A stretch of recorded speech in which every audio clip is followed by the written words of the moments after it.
akuluakulu munthu amakhala ndi 23 pairs of chromosome, koma nthawi zina pa zifukwa zosadziwika mwana amabadwa ndi 24 pairs. Zimatheka sipemu kapena dzira kukhala ndi chromosome yowonjezera. Ku biology amanena kuti Down syndrome kapena Edward syndrome. After 3 months mimba ikhoza kuchoka. Ikapanda kutero mwana obadwa amakhala ndi mavuto: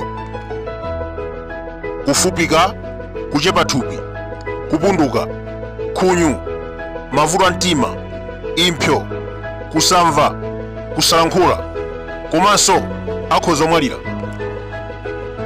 Kafukufuku anaonetsa kuti ambiri amene amabadwa ndi extra chromosome mayi awo amakhala 35 years and above. Palinso ena, especially girls, amabadwa ndi machromosome ochepa.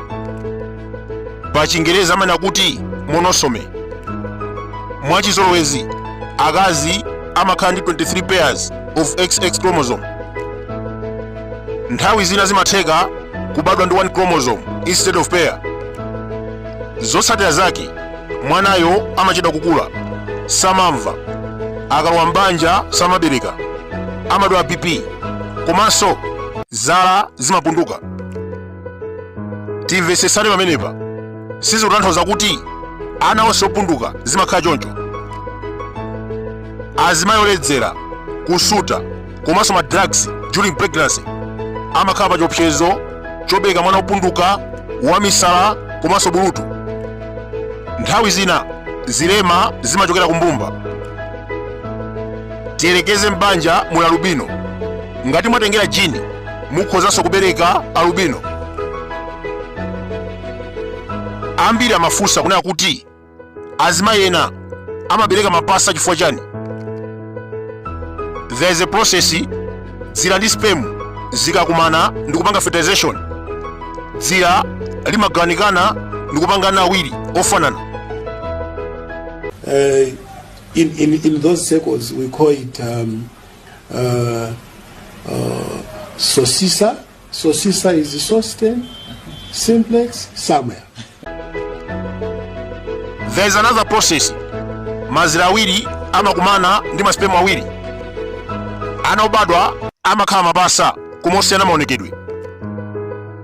Akakhala boy kapena girl zimatanthauza kuti 1 egg inakumana ndi spemu ya Y chromosome, inayo X chromosome. Akuluakulu dziwani kuti sazimayi onse amene angabereke mapasa. Tiyerekeze kwanu kuli mapasa, mukhoza kutengera jini ndi kubereka matwini. Azimayi akakula 30 years above, thupi lawo limatulusa mazira 3 kapena 4. Akakumana ndi mphongo akhoza kukhala pa chiopsezo chobereka mapasa. Palinso azimayi ena amakatenga mankhwala oberekesa ku chipatala, mwachitsanzo vitro fertilization. Amene ndi mankhwala amatenga mazira 4 kapena 5 ndi kuwatumiza ku uterus. Akakumana ndi tonde akhoza kuswa mazira onsewo ndi kubereka mapasa 4 kapena 5.